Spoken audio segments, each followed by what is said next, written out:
This is the Soundtracs Solitaire from 1992. This desk would have retailed around £30,000. Used by a lot of artists like Nick Kershaw, Gary Newman, these sort of people who had these. It's still in use today. Very sought after. Nice EQ, nice mic amp. We've got 4-band EQ, 2 mid sweeps. We've got 2-band EQ on the monitor, or multi-track returns, and you can share the mids of the channel with the monitor by this switch here.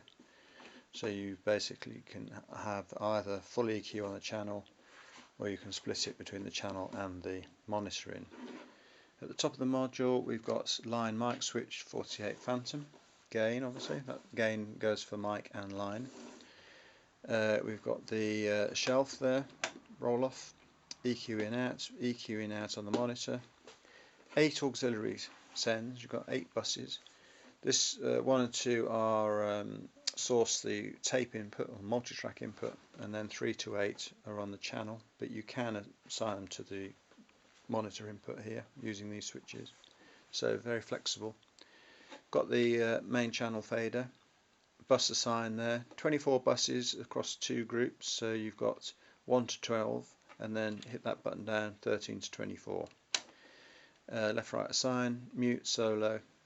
You can flip the inputs using this mix switch here, and you can flip the metering as well, so you can look at the monitor or channel input via this switch here. Phase switch there.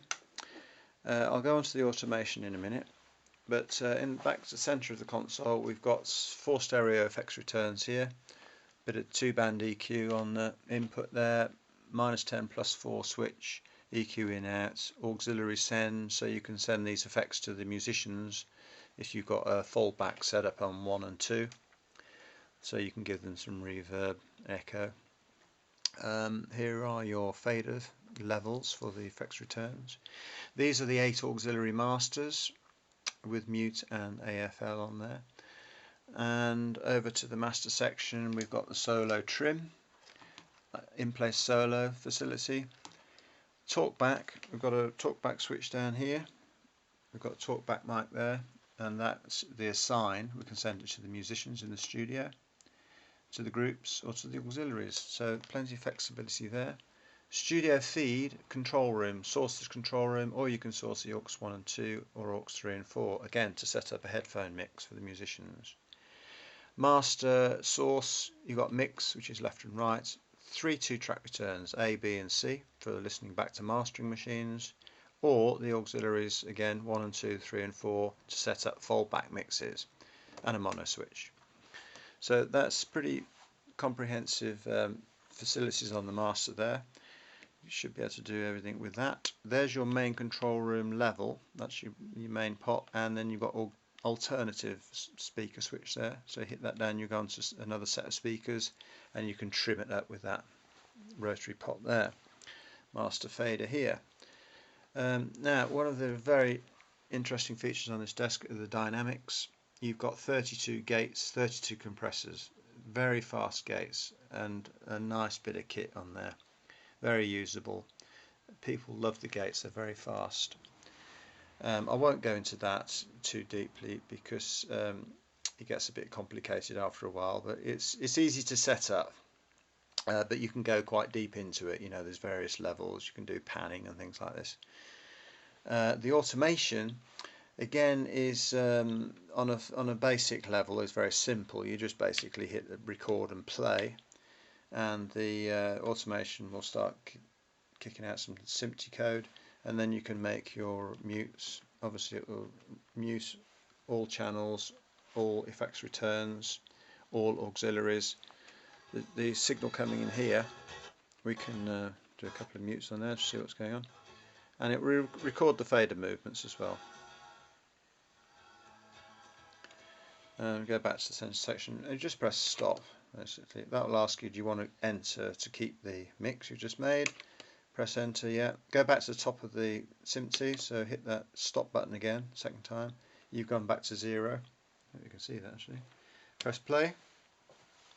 Now that will have remembered all of my mutes, and it's very simple if you want to do just one pass, but you can do various editing with this. You can drop in and make edits and so forth.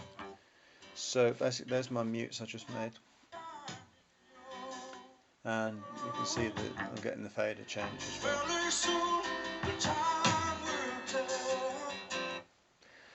If I hit the stop on there, there's a lot of features on this, a lot of features. If I exit, go to menu, there's all sort of drop down menu options. You can do different SMPTE codes, MIDI time control.